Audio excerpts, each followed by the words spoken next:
everybody. Welcome to yet the last, but not least, last for this year webinar of Monsito powered by Civic Plus. Today's webinar is dedicated on data privacy on your website, and we're going to share some simple elements that you should not ignore. The date is 6th of December, and I said it's about 2 o'clock. So let's figure out what's happening ahead. We start always with those first setting the scene housekeeping rules. All of you have available Zoom transcriptions in the bottom, and you are also like, if they are annoying for you because they are getting live transcription and I'm not a native English speaker, I'm pretty sure that they are quite confusing in the moment. So if they're confusing you, you can also tick them off. We will though make sure that we will edit those captions when we are sending you the recording after the session, and they will be exactly as I speak. Also, we encourage you to use the chat, and the same chat that you mentioned where you're coming from, to ask questions along the way. You don't necessarily have to wait for the end of the webinar to ask your questions. If something pop up in your mind, just drop it in the chat box.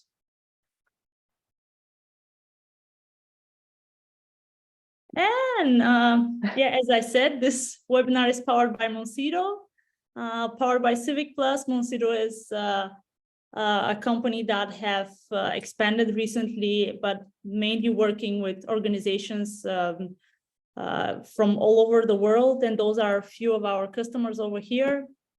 We are working into helping them, making their websites perform even better. They get compliant with regulations, legal regulations, and monitoring their performance ongoing.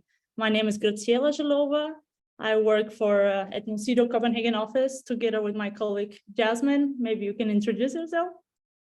Hi everyone, my name is Jasmine de Guzman. I am the Director of International Marketing here at Monsito powered by Civic Plus. Super excited to have you guys all join us for a quick half-an-hour webinar today to talk about data privacy. I know it's something that Graciela and I talk a lot about. It's super important for whether you're a business located in Europe and doing business here, or if you're located outside of Europe and want to try to get customers from this region. So looking forward to sharing some tips and tricks with you today. A lot. So yeah, the agenda for today, real quick, we're going to introduce you to what we know about data privacy and what you should be aware about your website and how to regulate that. And of course, we're going to share those simple elements that we personally work on everyday basis, but as well, like help you out how to tackle them if you have not yet done that. And then we're going to share with you, like, how do you ensure this collaboration with all of those content creators and content collaborators on your website? How do you ensure that they all are aware about those regulations across the company and outside if you work with external collaborators? And then we will share, we have like a bundle of resources that we would like to share with you. And then we'll wrap up with those Q&As that I told you. Use the chat.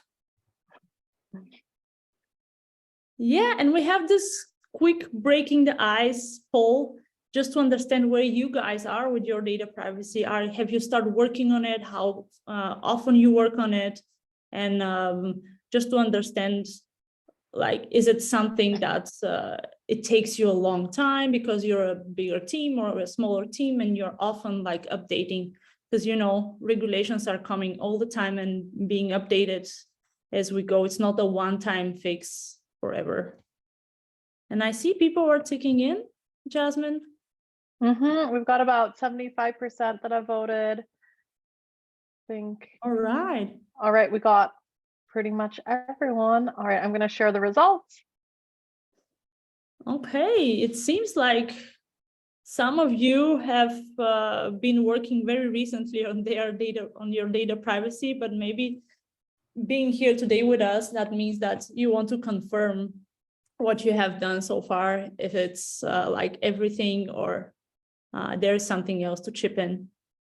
And the rest of you, 6 months, 1 year ago, that's also like quite normal. If you have an extensive like website and things are working quite in the same way, and you're tracking the same way, things, not so much changes are happening.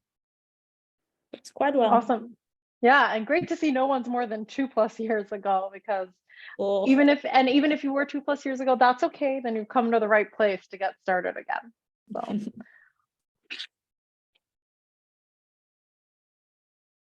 All right, well, I think I'm gonna take it from here and give you guys a quick introduction to data privacy and why it's something that you really should be paying attention to when it comes to your website. And then we'll jump into some of the things not to overlook as well. But first of all, what is data privacy? Because I think we have gone through a merger and an acquisition in the past 18 months. And I know I've had to explain a lot of the times to our colleagues who are outside of the European Union what data privacy means from a European perspective, right? Because there are very strict rules in the European Union. I know we were even chatting about it at lunch with some of our team members, that there are even stricter rules coming for Europe when it comes to data privacy. It's not something we're going to jump into today, but it is just something to be aware of, and that's why it's important to start taking it seriously today. So data privacy, as it says here, is the protection of personal data. And as marketers and communicators, or whether you're sitting and working in one of our local governments or municipalities, you are most likely handling some form of personal data on a daily basis. And I think the really important thing here is that a lot of people just think of personal data as maybe your first name and your last name. That is something that identifies you as an individual. So I'm Jasmine de Guzman, that's my personally identifiable data. And Graciela Jalova is Graciela's personal data. But personal data is so much more than just your first name and your last name, for example. Here are a couple of different examples. So an email address. So if you have an email address, like I have jasmine.deguzman@moncito.com, for example, that's also considered personally identifiable because it's directly connected to me. Even somewhat more abstract emails. So for example, if you are using initials instead, so if it was like jgu@moncito.com, it's still something that on a greater scale is personally identifiable, because if you know a company is always using the first letter of the person's first name and the first 2 letters of their last name, you're able to identify who that email belongs to. So it's not always as straightforward as you think when it comes to personally identifiable data. And that's why understanding what it is so important for data privacy. A couple of other important examples: identification card numbers or ID numbers in your country. So for example, in Denmark, we have something called a CPR number. In other countries, it's called a personal number or a personal ID number, for example. Those are things that often are very sensitive and need to be highly protected. And the question is, do they even need to be collected for you to process a person's, for example, order or to do business with them? Location data is also something that's considered to be location data, as well as IP addresses, are considered to be personally identifiable information. And I know this always comes as a big shock to a lot of people, but if you think about it, an IP address registered to a single is often registered to a single location. So let's say you're the only person that lives in that remote house out in the countryside. Well, then it's easy for that IP address to be associated specifically to you.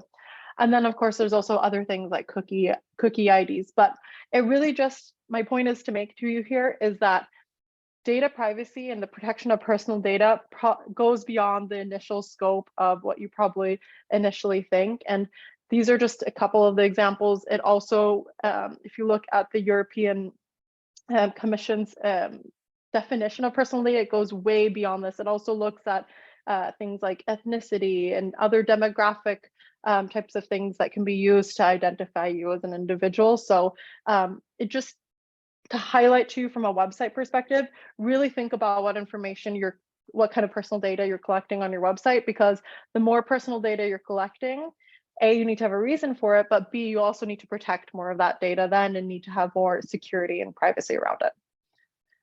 So why does it matter for your website? And I know I've touched a little bit on these, but like I said, if you have a website, you're most likely collecting a lot of data. if someone wants to reach out to you to use your services, order something from you, get in touch with you, whatever it may be, they're probably filling out some kind of form on your website. You guys all filled out a form to sign up for this webinar today, for example. So it's also about making sure that anything you're collected is being treated in the right way. Second of all, if you're managing a website, you're probably also trying to track your website visitors to some degree. That's what all of those fantastic cookie banners that give people the option as to whether or not they want to be tracked are available, and getting their consent on that. And last but not least, you probably have multiple content contributors. So education is something that we always preach, because everyone who's working on your website might not be very well versed in data privacy. So making sure as many people as possible are aware is as important as possible, just to make sure that your website is compliant when it comes to data privacy. Just quick, I'm not going to run through this in detail. The state of data privacy in the EU, I think we've talked about that. The EU has some of the strictest data privacy laws. If you do have a breach, you need to report it immediately, especially because penalties for non-compliance are obviously very, very high. So it's always about making sure that you're taking the right course of action. And I know most people have a data protection officer in their organization, or you should have a designated data protection officer who will make sure that these things are reported. EU is also strong proponents of anonymization of personal data if it's not needed for you to process. And then interesting fact here that we found on the itgovernance.co.uk website was that 43% of businesses have experienced a cybersecurity breach or attack in the past 12 months. So what can cause a website data breach? Well, weak and stolen credentials. I think that's why all of our IT people are always honest about making sure that we're updating it or have password managers. Websites, I know a lot of the time we'll get an agency to develop them. They'll use a combination of off-the-shelf software and third-party plugins and stuff like that. If those are not being regularly updated, that could be a risk for your organization. So making sure that you're always up to date and have a good MarTech stack around your website is important. And then human error. Human error is unfortunately the thing that's very difficult to account for, but that's why it's really important to have good processes in place, and as well as educating your team members. And now we're going to jump into one of these simple elements that we don't want you guys to overlook. And like Graciela said, it is really back to basics. Some of them may be simple. Some of you are already working on this. So hopefully it's already something you're doing and you're just confirming that you're on the right track. And to be honest, once we've gone through these 5, if we've missed anything that you're doing, we only picked 5 because we didn't have that much time, but please write in. We'd love that. We'd love to hear what else you guys are doing. We might be doing it as well. We just didn't have enough time to cover all of them. So the first one, and Graciela, I'm doing this one, right? Yeah, I'm doing this one. That's right. So the first one is personal data on your website. And it is, of course, ensuring that you have clear guidelines as to why you're collecting people's data, and if you're posting people's data on your website, why you're posting it. So a really common example is putting personal information of your employees on your website. So maybe it's their headshot, maybe it's their name and title, and maybe it's their contact information. Something a lot of people overlook is you actually have permission to post the personal information. I know some companies, it's part of the contract that you're allowed to post it, but it is something for you to consider if you are not already doing this. Second thing, do you have a process to update this data? What happens when someone leaves the company? Are you making sure that you're going through and updating it? Because otherwise you're posting the personal data of a person who's no longer part of your organization. So that is a very important consideration, because I know I probably wouldn't be super happy about a company I worked at 3 years ago still having my photo and information on their website, because it gives an inaccurate depiction of me as an individual. So that's definitely something for you to make sure that you have good processes in place, both for internal employee data, but also, for example, if you are posting a blog post from a guest blog post writer. And then content, are all your content collaborators trained on data privacy? I think this is, again, I've mentioned this already a little bit, but I just think it's so incredibly important. Depending on who you are in marketing or who you're working with in the organization, people want to collect all kinds of information all kinds of personal data on your website, but you need to make sure that you have a reason to collect the personal data to be able to fulfill the service. So that's a very important thing for you to be aware of. And then one of the other things that we always like to highlight as well is because if you have a large website, you probably have a lot of content collaborators who are working, posting different things. One of the things we always advocate for is making sure that your website admin has a way to double check if sensitive content is published. So if you're already a customer of ours, we always tell you to use our platform to set up what we call policies to scan for names or phone numbers or identification numbers. But I know a lot of CMS systems also have other ways for you to be able to detect that. It could also be part of your processes, making sure that before someone publishes, it gets one of your content collaborators publishes, the changes and revisions get sent to you as a web admin to approve. So you can make sure that there's nothing that shouldn't be posted there as well. But it really does come down to good processes, having good templates of if we're creating a new form on the website for specific type of event, this is the information we're allowed to collect. So really important to think about. And then I'll let Graciela take the second one. Yeah, cookie banners or cookie and consent banner, because all of us have seen all those banners popping up, especially those who operate in European businesses and visiting European websites. We can see that in the cookie consent banner. We've seen it in different shapes and forms popping up from right and left. Something that you should strictly be aware about is that you should ensure that your cookie banner allows users to opt in to the cookies that they've been set, and those cookies should be clearly defined. And there are like those several categories of cookies that users are opting in for. The session cookies, those are usually the cookies that holding information that are very essential for the website to function. For example, if a user have logged in already, so the website keeps that login information, so the user stays logged in if he goes to different pages of the website. Essential cookie could also be a language preference, a user reading a website in a different language, that website keeps this language showing up for that particular user. A preferences cookies, here we talk about a little bit more of those cookies that they are strictly preferential for the user, that they kept, for example, theme, color sets that website appears. And the marketing cookies are always an optional cookies.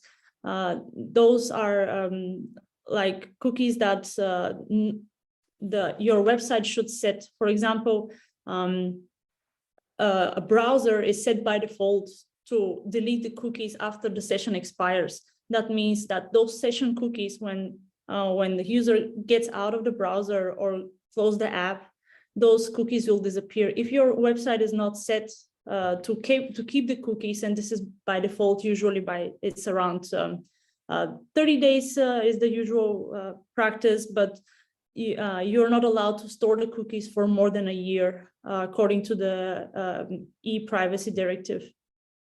Statistics cookies is also something that we usually see when you're tracking where the users are clicking, on which links, to help you out to coordinate the conversion rates and like to help you out to improve those conversion rates. So your cookies should be like properly categorized for which cookies are users opting in for. And of course, they should be able to withdraw consent. And this should be very easily clarified. We were joking here with Jasmine that even your grandma should be able to opt out of cookies. Like it should be so clearly communicated that what are they opting in for and how they are opting out from. So this is like not only like good to have, but it's a need to have.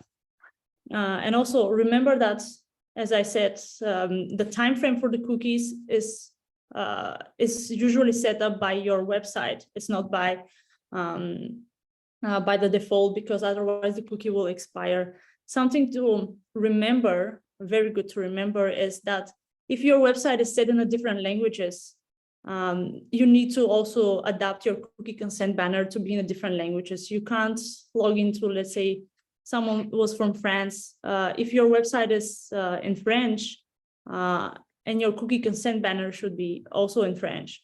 And also, like, if they go to the English version of the website, the cookie consent banner should also translate in English language.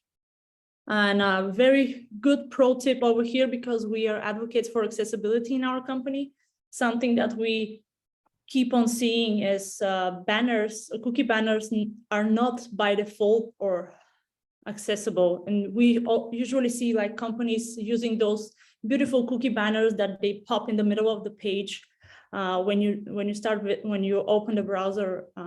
But this is not a good case or user case for users who use assistive devices, because they can't sometimes find a way to get out of this cookie consent banner.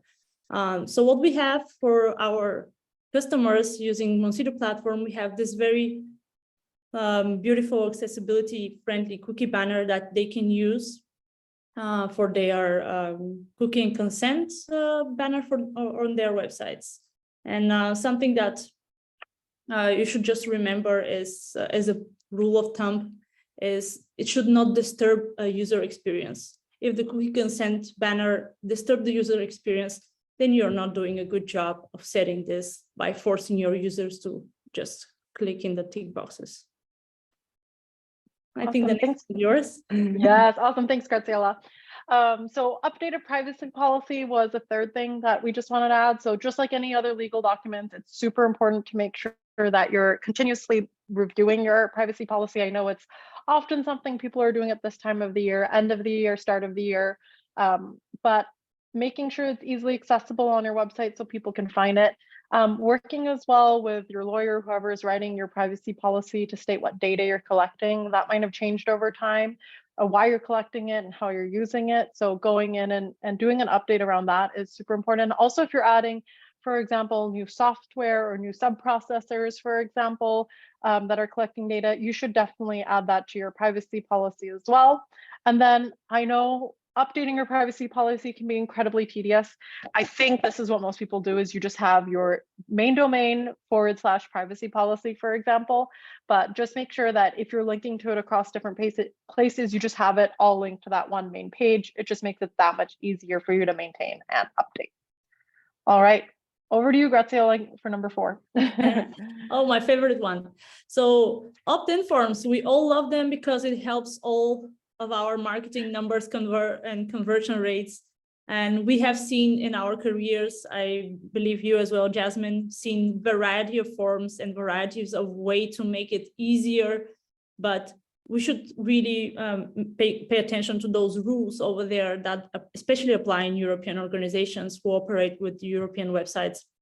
So something very important is that you should always have 2 separate boxes for the privacy policy and terms and conditions versus the marketing opt-ins. You can't just put them into a one tick box and force users to, because usually privacy policies is a mandatory or required to proceed the opt-in form, but it's not, it should never be like something that 2 in 1 go. So this is why you should have like always a separate checkbox for the marketing opt-ins, because this is where the users are consenting to receive emails and further communication out of you, from you and from your organizations. Something very important. I know that we have seen those tricks here and there. Marketers tend to like sneak themselves into the easy goal that they preset those checks to be checked in while the form is filled in. This is a no-go. Like the check boxes has to be free and the user have to consentfully check them in. Something also that, as I mentioned, you need to store the consent text with a stamp. And this is something that users should be able to understand when are they consenting, because according to GDPR, you should provide information when that user have opt-in for marketing communication from you. So you're able to provide them information. Hey, you opt in for receiving our emails at that moment by filling this form. it should be like a very clear communication when and where you're storing that data from that user as well. A good Moncito tip for all of our customers and future customers, we have a privacy model very very helpful for that reason, because we have variety of forms on different pages, and sometimes it's very hard to follow which form has the consent box, which form does not have the consent box. So our privacy module can set you up with a policy that can scan all of the forms you have on your website to figure out where actually you are not having your opt-in checkbox already created. Awesome. Yeah, that's a really, really great tip. I like that because it's so easy. Again, like I said, many content collaborators, someone will overlook. All right, last tip, because I know we're getting short on time, but the last one is just embedding third-party applications. And this is actually something we also advocate for very heavily on the accessibility side, but it's just as important, if not more important, on the data privacy side. So as a website owner, you are the person who is responsible for making sure that anything that you add to your websites meets your data privacy standards. So whether that is something like video hosting, we use Wistia, for example, and when we got Wistia and we started embedding it on our website, I was looking into the setup of our account and everything and noticed that per default, Wistia has collects the IP addresses of tracking for people. They thankfully, like many companies do, have a GDPR toggle that you can kind of put on that masks IPs, so we're not collecting them because it's not necessary.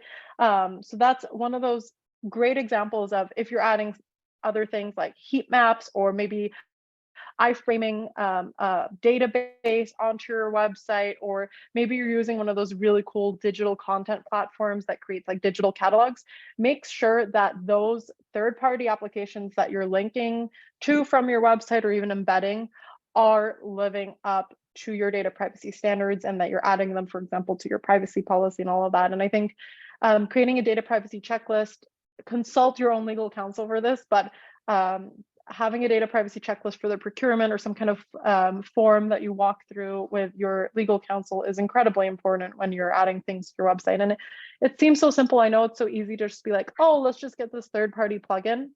There can be a lot of consequences for you and it can cause a lot of headaches. All right, I'll let Graziella quickly speak to how to ensure compliance as well. And one of our top tips around that. I think we have like already mentioned most of the things, but ensuring compliance within your organization, it always starts with like a person in your organization who will be your data privacy champion, someone who will always be up to date with the new regulations, who will be the go-to person to ask questions, who will do the trainings, the workshops, taking the initiatives in your organizations to always be the one who will find out the answers for you if you're in doubt of something. Also, like this, always like as we saw in the poll, some people have been updating their privacy policies 6 months ago, a year ago. All those like internal trainings are very essential for the team to be on the same like line about understanding what are the new regulations, how do we apply them, how do we ensure that we are not doing some mistakes and we are risking data breaches. Also include your data privacy as one of your like website guidelines that you, before you publish something, you have this checklist. Okay, are we compliant with before we publish this? Yes, check it out. And this could be someone, especially from like the privacy champion or whoever that will be, to create that list for you. Make sure that you have, before publish something, that this is already compliant. Awesome. And we've got some resources as well to just help you get started. We will share this deck afterwards, so all of the resources will be made available to you. But just as we wrap it up as well, we would just like to do another quick poll, because we'd love to offer you guys a free scan of your website. So we'd love to offer you a free scan of your website if you want. We'll help you find not only potential data privacy errors, for example, if there are personal numbers on your website. We'd also, if you're just not interested in getting a scan of your website quite yet, we'd love to also give you a demo of our data privacy module, see how it works. If you're just interested in seeing if you have any content errors like broken links or anything like that, We'd love to share that with you as well, or broken links, misspellings. We also check for website accessibility, performance errors. I know so many people have not yet tackled Google's Core Web Vitals.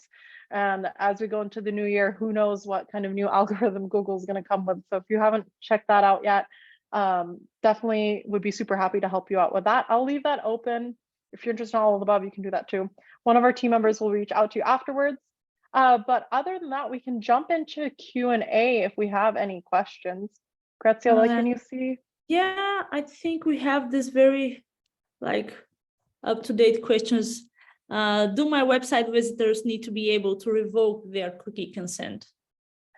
And I can answer that. Yes, absolutely. Kind of like we were talking about in the joke, like even my grandma needs to be able to revoke her cookie consent. And I think one of the other things is per default, you can only set the essential cookies, right? But people don't only need to be able to revoke consent, they also need to be able to go in and change which cookies. So let's say I went in today and I accepted statistics cookies on your website, but tomorrow I decided I don't want you to track that anymore.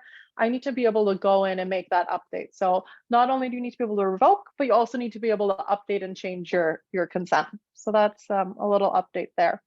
Definitely, I totally agree. And then we have this other one. I think I mentioned that, but maybe not very precisely. Do I need to have consent opt-in on my form fills if I market to other countries outside of Europe or outside of EU? Yeah, I can answer that too if you want. And the interesting thing with that is, no, outside the EU, depending on the country's regulations, of course, I don't want to speak for all countries, it's typically not as strict with marketing consent. There are, I know, certain countries who are following after the EU legislation and doing that, but it is a good idea. As a marketer, you of course don't want people in your database filling out forms on your website or signing up for things on your website who aren't interested in your services. So getting that marketing consent just gives another kind of extra authentication or qualification per se to indicate that people are interested. And I don't know if we have more questions, but otherwise we're actually technically out of time. That's all. I just wanted to add on that for international organizations that they are operating outside of the EU, but also operating in European markets, they should also be GDPR compliant.